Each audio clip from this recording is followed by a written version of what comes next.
diz assim, é um salmo de Davi, viu, irmãos? Porque tem alguns salmos que não foi Davi que escreveu, mas esse salmo está descrito aqui como salmo de Davi.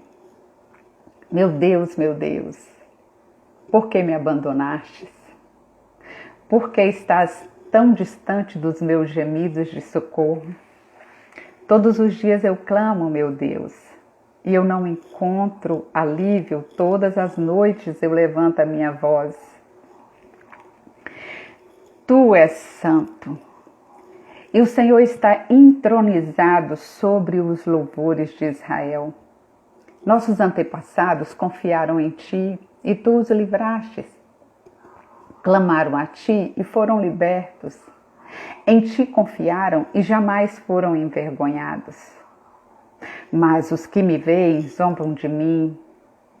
E disse, esse é o que confia no Senhor? Que ele o livre, que o liberte, se dele se agrada. Desde o ventre da minha mãe, verso 10, tu tens sido meu Deus. Não permaneças distante de mim, pois o sofrimento está próximo e ninguém pode me ajudar.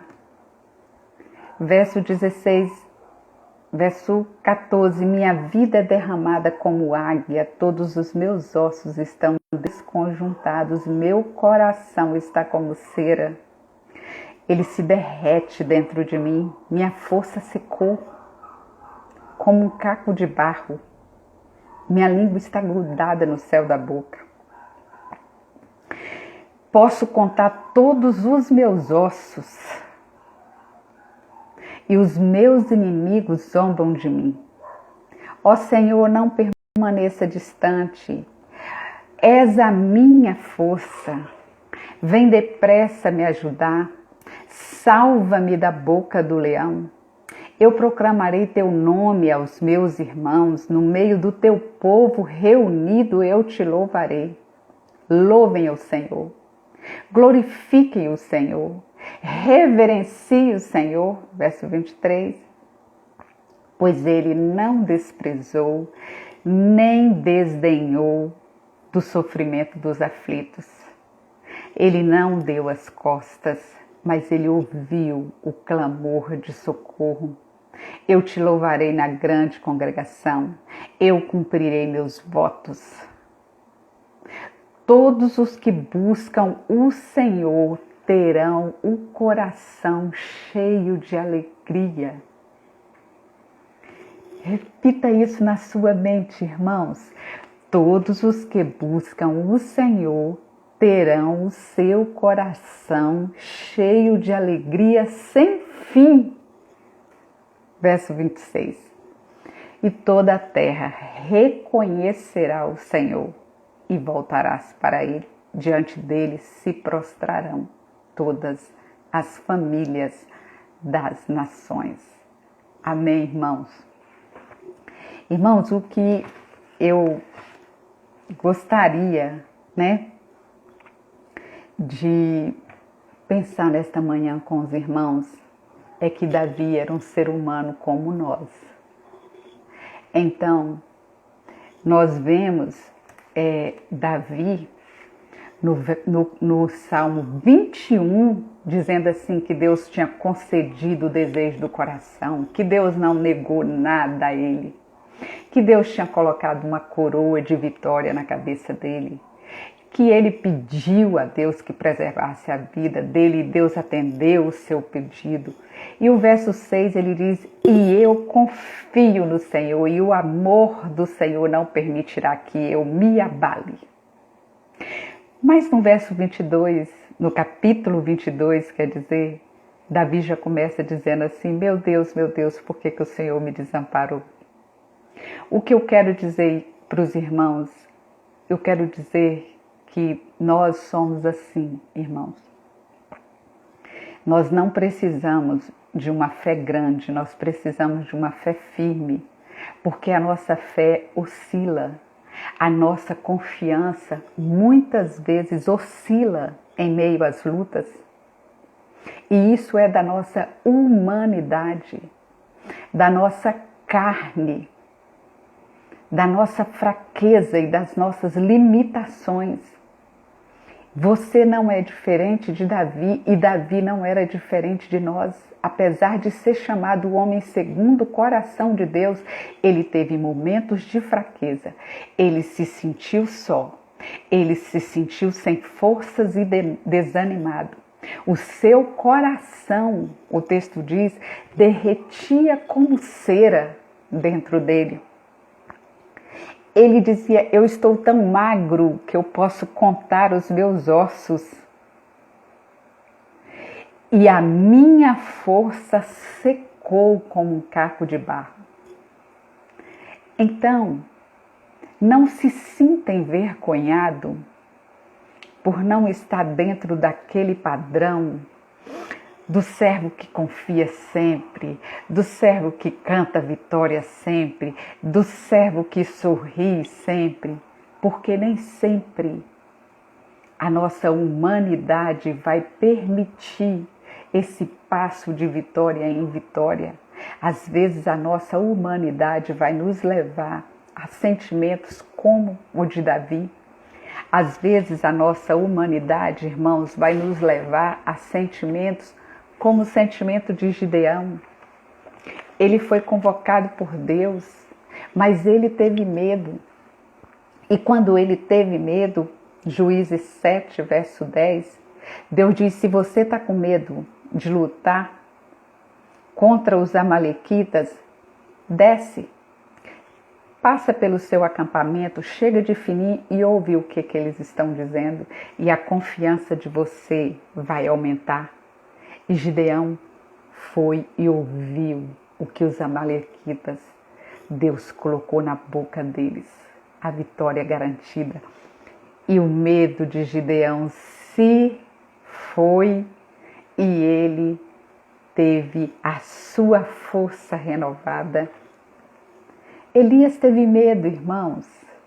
Elias estava dentro de uma caverna, escondido, morrendo de medo de ser morto pelas mãos de Jezabel. E Deus visita aquela caverna e diz: Elias, verso 11, capítulo 19, vem para fora, Elias, vem para fora, o que você está fazendo aí? Irmãos, Paulo teve medo. Paulo teve medo.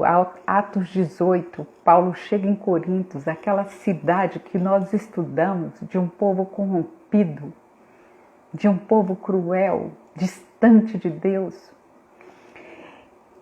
E de noite, verso 9 do capítulo 18 de Atos, o Senhor aparece em visão a Paulo e diz: não temas, não tenha medo, não te cales, fale, fique aqui, proclame essa palavra.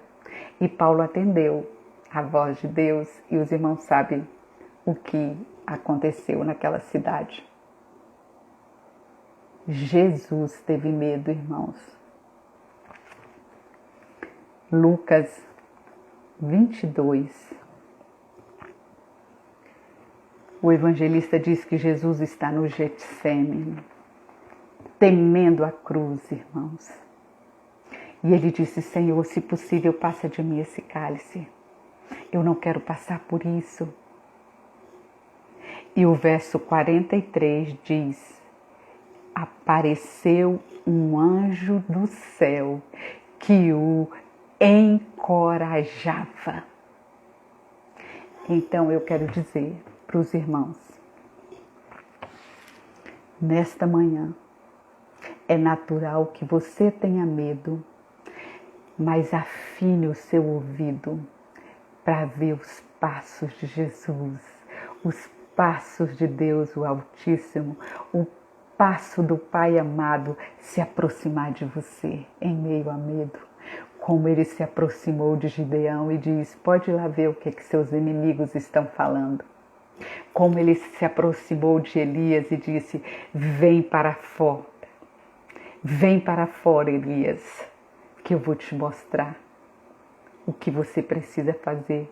Como ele se aproximou de Paulo e disse: tenha coragem, não fique de boca fechada, como o Pai se aproximou do Filho, Jesus, e o encorajou naquele momento que ele disse: você vai precisar beber o cálice amargo, mas eu estou aqui.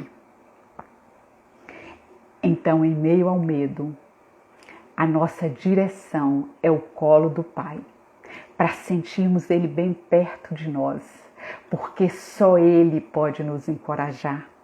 E Davi, no mesmo momento que ele estava se questionando, irmã Neide, que colocou aí, no mesmo momento que Davi estava se questionando no Salmo 22, ele volta, né? Ele volta à sua serenidade, como o pastor pregou esses dias aqui, refletiu aqui conosco. Ele diz: eu vou proclamar esse nome para os meus irmãos, eu vou louvar esse Senhor, eu vou glorificar Ele, eu vou reverenciar Ele, porque Ele não desdenha do sofrimento dos aflitos. Ele não olha para você e diz: você acha que você está sofrendo? Olha, você não sabe o que é sofrimento. Sofrimento é o que fulano está sofrendo. Não, irmão.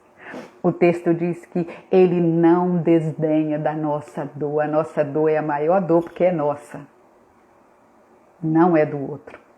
E Deus olha com amor para a nossa dor. E Ele não dá as costas, verso 24, mas Ele ouve o nosso clamor. E aí Davi diz: eu louvarei esse Deus, eu cumprirei os votos que eu faço no momento de dor.